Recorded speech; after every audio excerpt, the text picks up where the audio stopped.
All right, folks, what is going on? Back with another video. And one thing I've thought to do as of late is to start naming some, things in the gaming community that is actually helpful, some things that are very insightful, informative. And I think these group of people, I don't know who they are, but I just ran across them earlier this week. And I think these guys are doing a fantastic job. They're doing the work that every gamer needs, especially in a time where online gaming is becoming a problem. Games that are attached to online is an issue. But these guys here are doing a fantastic job. Welcome to Does It Play in the Does It Play community. These guys, I've been watching these guys for the last week or so, and I've never heard of them until, like I said, recently. And what they do is they take games and keep them offline and find out if they work. And I think this is a very good tool if you are, wondering about a game, if you have a game and just on a whim you want to see if it plays or not. I highly recommend you guys to follow these guys because if you don't have time to, I mean, it sounds trivial, but if you don't have time to unhook your own console and find out if your game works, or if you planning to buy a game that you don't know if it will work online, work offline, this would be a place to go. Uh, I've been watching them and I really, really love what they're doing. So what they do is, like I said, what they do. I'm going to go to their website, right? Because this is their Twitter or their X is at Does It Plays One, Does It Play One, and this is their website. Does It Play? Right now, they only done 1,886 entries of games, which is, as of right now, it doesn't seem like a lot, but it's very helpful. And I would do whatever I can to help them push to do as many games as possible because this is something that you would need, especially when you're going into the seventh generation on, like, the 360 PS3 on. This is where you would want to do, these type of tests, and these guys do it. And I'm gonna go in here and tell you about how they do this. Basically, what they do is they take the hardware from the platform, PC, console, handheld, take it fully offline, remain offline until the test is completed. They will install the game.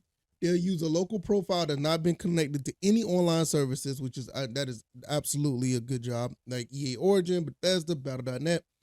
At the very least, we beat the main gameplay mode, story mode, campaign, career, and do as much side content as possible. Okay, so that's why I see now I understand why they only have less than 2,000 games. They actually go through the entire game, which is actually a much better job than I thought they would. I thought they would just cut it on to see if it works. They actually go through the games.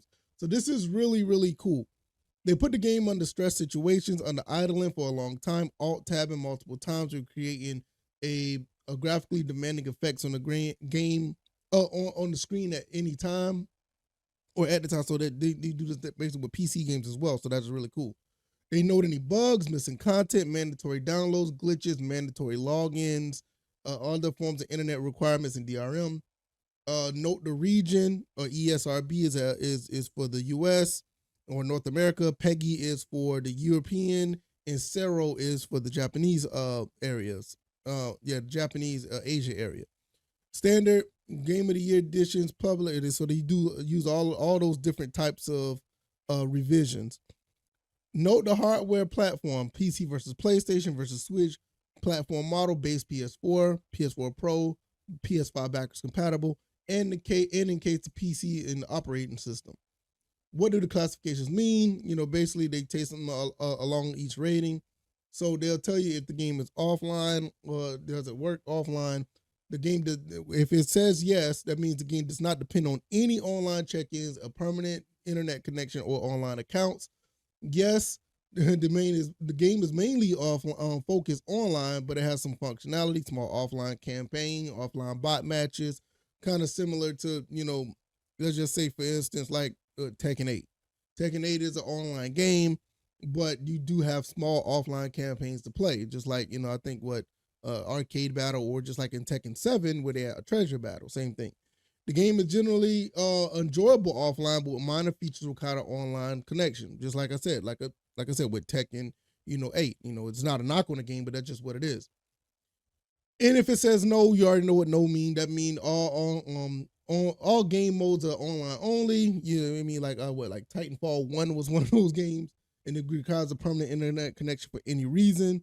And it tells you what login to what account that you need to be to, whether it be 2K, Bethesda, or EA, or whatever the case may be. Download required. Now this is mostly for, I think it is, well, it says right here, it says advertised content included as physical media. At worst, only insignificant content, pre-order bonus skins, required download are only included as a code. The game has no significant bugs that hinder enjoyment of gameplay, so you can just put the game in and it works. If a 2-hour open world game has a bit of a pop in, we usually don't classify it as a download or patch required. Now, if a download required says no, with the yellow asterisk, the game is content complete, physical medium, so that bugs that are either too severe or too many provide a mostly flawless experience. The game can be beaten and also can be enjoyed for the most part. So, like I said, there'll be some things that be missing, whatever it can be, but it's not really significant. Now, if they say yes, either game has hard-coded prompt for a download, missing content, or not on physical media at all. I think there's a couple of games like that. I think Halo Infinite is one of those games that that you need a download connection just to download the rest of the game. Like some of these games on Xbox, they basically give you a disc with and I think Call of Duty, one of the Call of Duties was like this, where one of the games were like 512 megabytes on a disc, and you had to download the rest of the game. It was crazy. While their disclaimer is, while they thoroughly test everything, there are limits to our resources. We cannot 100% every 1,000 hour RPG. Obviously, we can't travel to every pixel modern open world games. But we can beat the campaigns and do a ton of side quests and go. So basically, what they're saying, they could do as much as possible that the average person would do if they're going to play a game and find out if the game is an online offline experience. I think these guys do a phenomenal job. I think this is something that needs to be highlighted more, especially in this world of gaming right now. As of right now, they said 93 of the games can be played offline, and 74% says that does not need a download. So that, to be honest with you, in this world of gaming right now, that is actually pretty good based on the statistics so far. Now, mind you, they only did 1,000 games. There are tons of games out there, probably 10 times many games that are from the download era that basically could be explored here. And will that number go down? Maybe, maybe not. I don't know. But there are some games out here that you can search a game and find out what game that you would figure out does it play or not. Like I said, let's just try this real quick. Let's try to. I don't know if they put this on here. Try the first Titanfall. Let's see if that works. Let's see if they'll pull that up. I don't even think they probably didn't even check it because it's not on here. But Titanfall 2, let's say on the base PS4, since they didn't do Titanfall 1. But there's this right there. It says offline play, yes, download required, no. So it tells you everything you need to know. You can type it in and it'll tell you exactly what it is. It says right here, the entire campaign is playable offline at 60 frames per second. Also include colorblind settings. So it tells you everything. It plays well, no major issues. Tested by devs that play it on the base PS4. And let's say even on the PS5, it says also tested on backwards compatible with PS5. Say if you go here to the PS5 version and it tells you the same thing. Does it play on PS5? Yes, it says right here.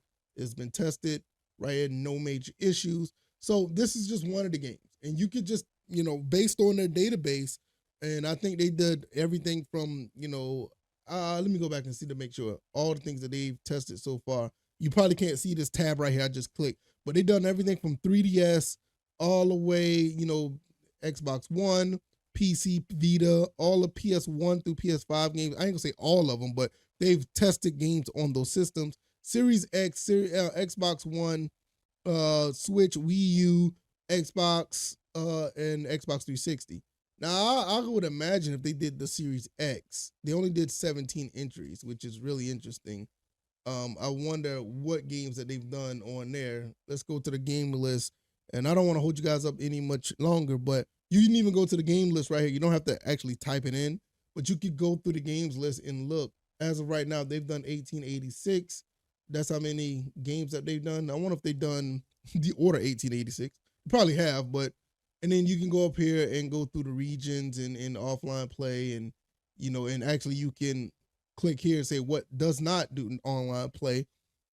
No online play, offline play, no download required. Yes. So now you're starting to see what's here that's actually offline. I mean games that cannot be played offline.